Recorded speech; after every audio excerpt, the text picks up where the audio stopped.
بسم اللہ الرحمن الرحیم الف لام میم ذلك الكتاب لا ریب فیہ ہدی للمتقین الذین یؤمنون بالغیب ویقیمون الصلاة ومما رزقناہم ینفقون۔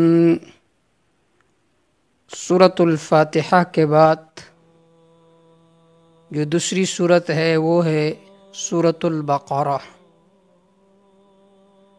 مصحفی اعتبار سے سورۃ البقرہ سورۃ الفاتحہ کے بعد ہے، البتہ نزولی اعتبار سے سورۃ البقرہ سورۃ المطففین کے بعد نازل ہو چکا ہے، جو نزول میں 78 نمبر پر ہے۔ سورۃ البقرہ کا سورۃ الفاتحہ کے ساتھ تعلق اور ربط دو طرح کا ہے۔ ایک ہے جس کو ربط اسمی کہا جاتا ہے، وہ ربط جو ناموں کے اعتبار سے ہو، وہ یہ ہے کہ سورۃ الفاتحہ میں ہم نے یہ دعا کی، ایاک نعبد و ایاک نستعین، اے اللہ صرف ہم آپ ہی کی عبادت کرتے ہیں اور آپ ہی سے مدد مانگتے ہیں۔ اب سورۃ البقرہ کے اندر فرماتے ہیں لا نعبد البقر کما یعبد الیہود، ہم گائے کی عبادت نہیں کرتے جس طرح کہ یہود کرتے ہیں، نہ اس سے مدد مانگتے ہیں جس طرح یہود گائے سے مدد مانگتے ہیں۔ یہ ہے ربطی اسمی۔ ربطی معنوی، مقاصد کے اعتبار سے ربط ما قبل کے ساتھ بہت ساری وجوہات کے ساتھ ہے۔ پہلی وجہ کہ سورۃ الفاتحہ کے اندر اجمال ذکر تھا، سورۃ البقرہ کے اندر اس کی تفصیل ذکر ہے۔ دوسری وجہ یہ ہے کہ ما قبل سورت کے اندر فرق ثلاثہ کا ذکر تھا اجمالاً، اس سورت کے اندر فرق ثلاثہ کا ذکر ہے تفصیلاً۔ یا ما قبل سورت میں فرمایا الحمدللہ، تمام صفات کارسازی ثابت ہے اللہ کے لیے، تو اب اس سورت کے اندر ان صفات کا تذکرہ ہے تفصیل کے ساتھ، الذی خلقکم والذین من قبلکم لعلکم تتقون۔ یا ما قبل صورت میں فرمایا اہدنا الصراط المستقیم، اے اللہ ہمیں سیدھی راہ پر قائم دائم فرما۔ اب اس صورت کے اندر صراط مستقیم کی تفصیل ہے ذالک الکتاب لا ریب فیہ، کہ صراط مستقیم یہی کتاب ہے، اور بھی بہت ساری وجوہات ہے۔ دوسری بحث وہ ہے سورت کے اندر کون کون سے مقاصد ذکر ہے، جس کو دعوی سورت بھی کہا جاتا ہے۔ اس سورت کے اندر بنیادی طور پر اور اصالتاً 4 مضامین ذکر ہے۔ پہلا مضمون وہ ہے اثبات التوحید، اللہ رب العزت کی توحید کا تذکرہ۔ دوسرا مضمون وہ ہے اثبات الرسالت، جناب رسول اللہ صلی اللہ علیہ وسلم کی رسالت کا تذکرہ۔ اور تیسری بحث ہے جہاد فی سبیل اللہ، اللہ کے راستے میں جہاد کرو۔ اور چوتھی بحث ہے الانفاق فی سبیل اللہ، کہ اللہ کے راستے میں مال خرچ کیا کرو۔ یہ 4 مضامین اصالتاً ذکر ہے، اس کے ساتھ ساتھ 4 مضامین وہ ضمناً ذکر ہے، صداقت الکتاب، ایمان بالآخرت، اسی طرح تنظیم اور ادب۔ یہ جو 4 مضامین ہے یہ ضمناً ذکر ہے۔ تیسری بحث کے بعد چوتھی بحث ہے تقسیم السورہ، کہ یہ سورت مضامین کے اعتبار سے کتنے حصوں پر منقسم ہے۔ تو مضامین کے اعتبار سے یہ سورت 4 حصوں پر منقسم ہے۔ پہلا حصہ آیت نمبر 96 تک ہے، قل من کان عدوا لجبریل تک۔ اس کے اندر توحید کا مسئلہ ذکر ہے تفصیل کے ساتھ۔ دوسرا حصہ آیت نمبر 96 سے لے کر آیت نمبر 176 تک، لیس البر ان تولوا وجوہکم قبل المشرق والمغرب۔ اس کے اندر اثبات رسالت کا تذکرہ ہے۔ اور تیسرا حصہ آیت نمبر 176 سے لے کر آیت نمبر 253 تک ہے۔ اس کے اندر بنیادی مضمون ذکر ہے الجہاد فی سبیل اللہ۔ اور چوتھا حصہ آیت نمبر 253 سے لے کر آخر تک، اس کے اندر بنیادی مضمون ذکر ہے الانفاق فی سبیل اللہ، کہ اللہ رب العزت کے راستے میں مال خرچ کرو۔ اب ہم پہلا حصہ جو آیت نمبر 96 تک ہے اس کا ذکر کریں گے، لیکن یہ جو حصہ ہے یہ 3 ابواب پر منقسم ہے۔ پہلا باب آیت نمبر 20 تک ہے، یا ایھا الناس اعبدوا ربکم تک۔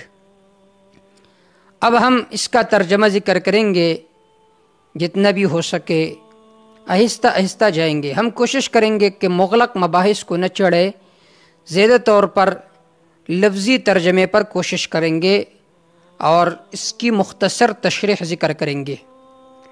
پہلی جو 5 آیات ہے الف لام میم ذالک الکتاب، یہاں سے لے کر اولئک علی ھدی من ربہم واولئک ھم المفلحون تک، اس کا خلاصہ یہ ہے کہ سب سے پہلے اللہ رب العزت نے قرآن مجید کی عظمت کے طرف اشارہ فرمایا، ذالک الکتاب لا ریب فیہ ھدی للمتقین۔ اس کے بعد متقین کی 5 اوصاف ذکر ہو گئے۔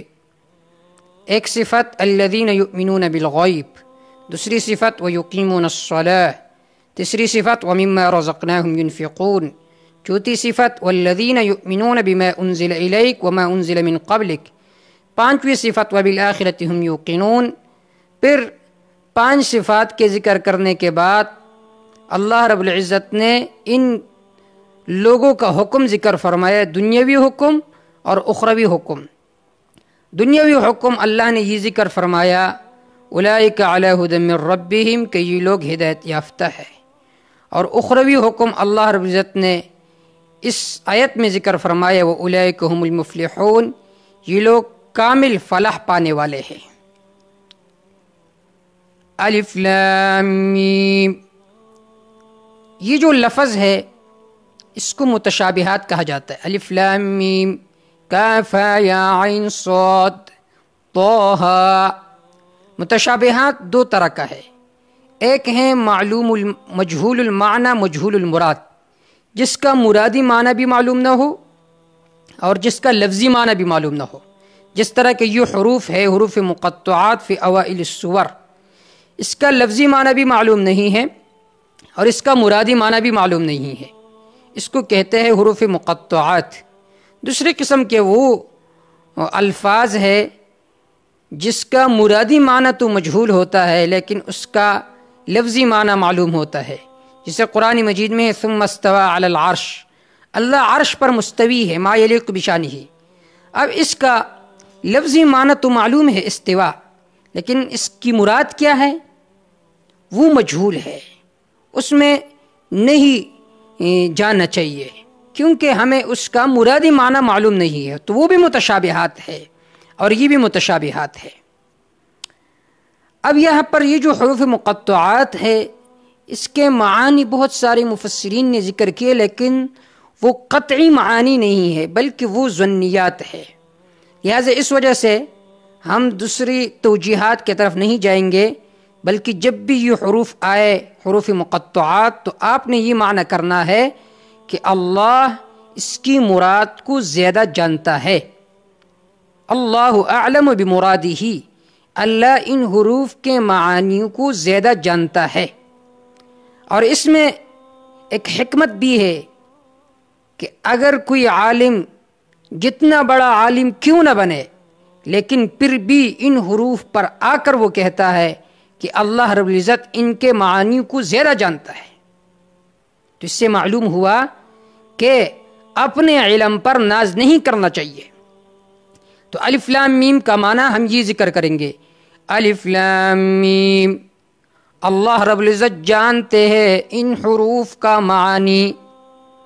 ذالک الکتاب لا ریب فیہ، ذالک الکتاب، ذالک کے ذریعے سے الکتاب کی طرف اشارہ ہے۔ ذالک الکتاب، یہ کتاب، لا ریب فیہ، اس میں کوئی شک نہیں ہے۔ علمی معانی والوں کے نزدیک الکتاب کے اوپر الف لام کمال کے لیے ہے، تو اس صورت میں معنی یہ ہوگا ذالک الکتاب، یہ کامل کتاب ہے، لا ریب فیہ، اس میں کوئی شک نہیں ہے۔ اب یہاں پر نحوی باتیں ہیں لیکن اس کی ذکر کرنے کی کوئی ضرورت نہیں ہے۔ اس میں کوئی شک نہیں ہے انہ نزل من عند اللہ، کہ یہ اللہ کے طرف نازل ہو، اللہ کے طرف سے نازل کردہ کتاب ہے، کسی مخلوق کا بنایا ہوا کتاب نہیں ہے۔ لا ریب فیہ، اس میں کوئی شک نہیں ہے۔ ھدی للمتقین، یہ قرآن مجید ہدایت ہے للمتقین، متقین کے لیے۔ اب یہاں پر سوال یہ پیدا ہوتا ہے کہ قرآن مجید متقین کے لیے ہدایت ہے، حال یہ ہے کہ سورۃ البقرہ میں ہے کہ شہر رمضان الذی انزل فیہ القرآن ھدی للناس، قرآن تو تمام مخلوق کے لیے ہدایت ہے، اور یہاں پر فرمایا کہ صرف متقین کے لیے ہدایت ہے۔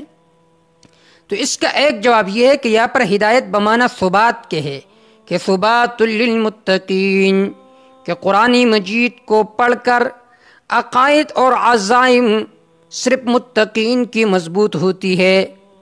دوسرا معنی ہدن کا معنی دوسرا بعض مفسرین نے یہ کیا ہے نور للمتقین، یہ قرآن مجید متقین کے لیے روشنی ہے، روشنی۔ اگر قرآن مجید کو پڑھو گے، اس کا ترجمہ سیکھو گے، تو تمہارے عقائد میں، تمہارے اعمال میں، تمہارے معاملات میں روشنی آ جائے گی۔ بعض حضرات نے یہ معنی کیا ہے ھدی للمتقین، کرامۃ للمتقین، یہ قرآن مجید متقین کے لیے عزت ہے، دنیا میں بھی آخرت میں بھی۔ جس نے بھی قرآن سیکھا، اس کے حلال کو حلال سمجھا، حرام کو حرام سمجھا، تو اس کو تو چھوڑو، اس کے جو والدین ہیں اس کو بھی قیامت کے دن اس کے سر پر تاج سجائے جائیں گے۔ تو جو عامل بالقرآن ہوگا اس کا کیا حال ہوگا؟ ھدی للمتقین، یہ قرآن مجید ہدایت ہے للمتقین، متقین کے لیے۔ اب یہاں پر متقین تقوی سے ہے۔ تقوی کسے کہتے ہیں اور تقوی کے درجات کیا ہے؟ تقوی اصل میں پرہیز کو کہا جاتا ہے، اور اصطلاح میں کف النفس عن الہوا، اپنے آپ کو خواہشات سے بچانا، یہ ہے تقوی۔ اور بعض حضرات نے اس کی تشریح یوں کی ہے امتثال الاوامر واجتناب النواہی، اللہ کے احکام کو ماننا اور جو اللہ کی ممنوعات ہے اس سے بچ کر چلنا، یہ ہے تقوی۔ پھر تقوی کے بہت سارے درجات ہیں۔ ایک ہے اعلیٰ درجہ کہ آدمی شرک سے بچے، دوسرے نمبر پر گناہ کبیرہ سے بچے، اور تیسرے نمبر پر صغائر سے بچے، اور چوتھے نمبر پر کہ خلاف اولا امور سے بھی بچے۔ تو للمتقین کا معنی یہ ہے کہ جو متقین ہے، جو پرہیزگار ہے، جو شرک سے بچتے ہیں، بدعات سے بچتے ہیں، رسومات سے بچتے ہیں، کبائر صغائر سے بچتے ہیں، بلکہ خلاف اولا امور سے بھی بچتے ہیں۔ الذین یؤمنون بالغیب ویقیمون الصلاۃ ومما رزقناہم ینفقون۔ اب یہاں سے متقین کے اوصاف ذکر ہے۔ الذین یؤمنون بالغیب، متقین وہ لوگ ہیں جو ایمان لاتے ہیں بالغیبی، چھپی ہوئی چیزوں پر۔ غیب کہتے ہیں ما غاب عن الحواس، جو آدمی کے حواس سے چھپا ہوا ہو، جیسا کہ جنت ہے، جہنم ہے، برزخ ہے، یہ حالات ہم سے چھپے ہوئے ہیں، لیکن چونکہ ہمیں مخبر صادق جناب رسول اللہ صلی اللہ علیہ وسلم نے بتلایا ہے، اس وجہ سے ہم ان پر ایمان لاتے ہیں۔ وَيُقِيمُونَ الصَّلَاةَ، دوسری صفت وَيُقِيمُونَ الصَّلَاةَ، وہ قائم کرتے ہیں نماز کو، نماز کو قائم کرتے ہیں۔ اس آیت کے بہت سارے ترجمے ہیں. بعض حضرات نے اس کا معنی یہ کیا ہے یقیمون الصلاۃ ای یروجون الصلاۃ ویدومون علی، جو خود بھی نماز پر پابند ہوتے ہیں اور اپنے اہل و عیال کو بھی اس کا حکم دیتے ہیں.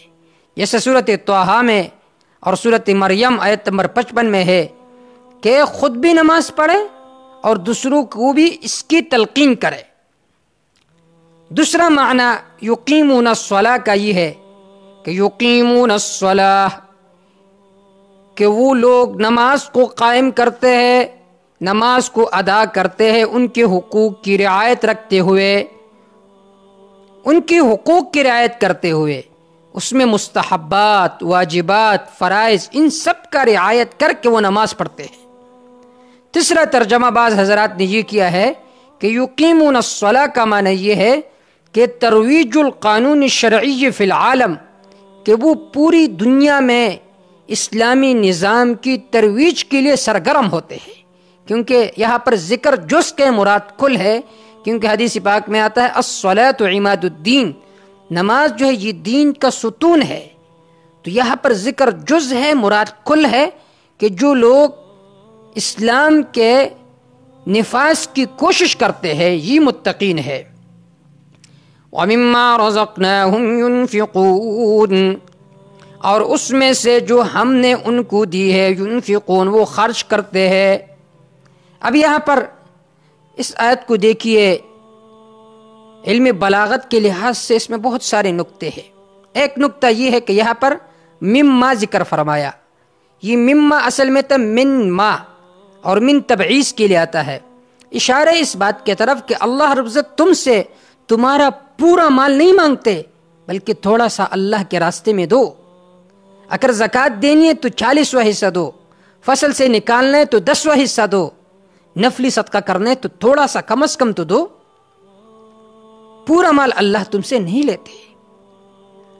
دوسرا نقطہ یہاں پر اللہ رب العزت نے ایک لفظ ذکر فرمائے رزقنا، جو رزق ہم نے تم کو دی ہے، اشارہ اس بات کی طرف کہ یہ جو مال متا تمہارے پاس ہے اس کا حقیقی مالک تو اللہ رب العزت کی ذات ہے، پھر تم کیوں اللہ کے راستے میں نہیں دیتے. اور تیسرا نقطہ یہاں پر اللہ رب العزت نے ایک لفظ ذکر فرمایا رزق. رزق کہتے جو جس چیز کی آدمی کو خود ضرورت ہو، تو اللہ رب العزت فرماتے ہیں کہ جس چیز کو تمہاری خود ضرورت ہے، کمال یہ ہے کہ تم اسی چیز کو اللہ کے راستے میں خرچ کرو. اور یہاں پر جس طرح انفاق کی حصی مراد ہے کہ مال کو اللہ کے راستے میں خرچ کرنا، اسی طرح انفاق کی معنوی بھی مراد ہے کہ جو علم اللہ نے تمہیں دی ہے وہ دوسروں کو پہنچاؤ.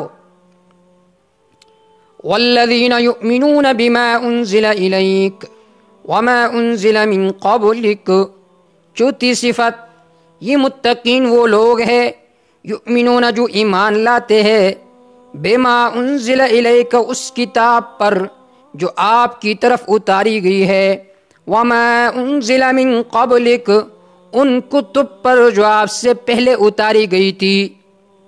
دیکھیے ایمان دو قسم کے ہیں، ایک ہے ایمانی تفصیلی اور دوسرے نمبر پر ہے ایمانی اجمالی.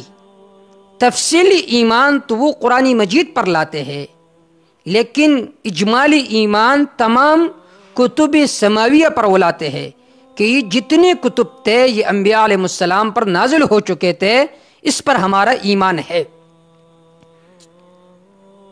وَبِالْآخِرَةِ هُمْ يُوقِنُونَ، پانچویں صفت آخرت کے دن پر یہ لوگ یقین رکھتے ہیں کہ ایک دن آنا ہے، اس میں اللہ رب العزت ظالم کو سزا دیں گے، اور جو عادل آدمی ہوگا، اللہ کے حقوق کی رعایت کرتا ہوگا، اسے اللہ رب العزت بدلہ عطا فرمائیں گے. جب یہ پانچ صفات ذکر ہو گئے تو اب اللہ رب العزت دنیاوی اعتبار سے اس کا حکم ذکر فرماتے ہیں. اولئک علی ھدی من ربہم، یہی لوگ، یہی پانچ صفات والے علی ھدی من ربہم ہدایت پر ہے اپنی رب کے طرف سے. علم معانی کا قاعدہ ہے کہ اعلیٰ یہ استعلاء کے لیے آتا ہے، اوپر ہونے کے لیے، جیسا کہا جاتا ہے زید علی السطح، زید چھت کے اوپر ہے، تو اب یہاں پر اس کا معنی یوں بیان کرو، اولئک علی ھدی من ربہم، یہ لوگ ہدایت پر جمے ہوئے ہیں، یہ لوگ ہدایت کے شاہ سوار ہے، یہ لوگ ہدایت پر قائم و دائم ہے۔ اور اس کا مصداق اول صحابہ کرام ہی ہے، تو اس سے معلوم ہوا کہ صحابہ کرام رضوان اللہ تعالی علیہم اجمعین وہ مہتدین تھے، وہ راشدین تھے، لہذا ان کے طرف غلط باتوں کی نسبت کرنا، غلط اشیاء کی نسبت کرنا یہ ناجائز، حرام اور گناہ کبیرہ ہے۔ وَأُولَئِكَ هُمُ الْمُفْلِحُونَ، حکم اخروی، وَأُولَئِكَ هُمُ الْمُفْلِحُونَ، یہی لوگ کامل فلاح پانے والے ہیں۔ اب یہاں پر یہ جو ہم کا لفظ ہے، عربی گرامر کے اعتبار سے یہ جو لفظ ہے اس کو کہتے ہیں ضمیر فصل، اور بعض حضرات اس کو کہتے ہیں رابطہ۔ اس کا مقصد یہ ہوتا ہے کہ ما قبل ما بعد کے ساتھ مربوط ہے۔ اللہ رب العزت فرماتے ہیں کہ یہی لوگ کامل فلاح پانے والے ہیں۔ کامیابی صحابہ کرام کے قدموں کو کامیابی نے چوما ہے، صحابہ کرام کے قدموں کو کامیابی نے چوما ہے۔ وَأُولَئِكَ هُمُ الْمُفْلِحُونَ، یہی لوگ کامل فلاح پانے والے ہیں۔ یہاں پر المفلحون کے اوپر الف لام کمال کے لیے ہے۔ علامہ بیضوی فرماتے ہیں ای الکاملون فی الفلاح، کامل فلاح پانے والے وہ لوگ ہیں جس میں یہ 5 صفات ذکر ہو۔ تو اللہ رب العزت سے دعا ہے کہ ہمیں بھی ان صفات کے ساتھ اللہ متصف فرمائے، اور قرآن مجید کی سمجھ اللہ رب العزت عطا فرمائے۔ وما توفیق الا باللہ، علیہ توکلت و الیہ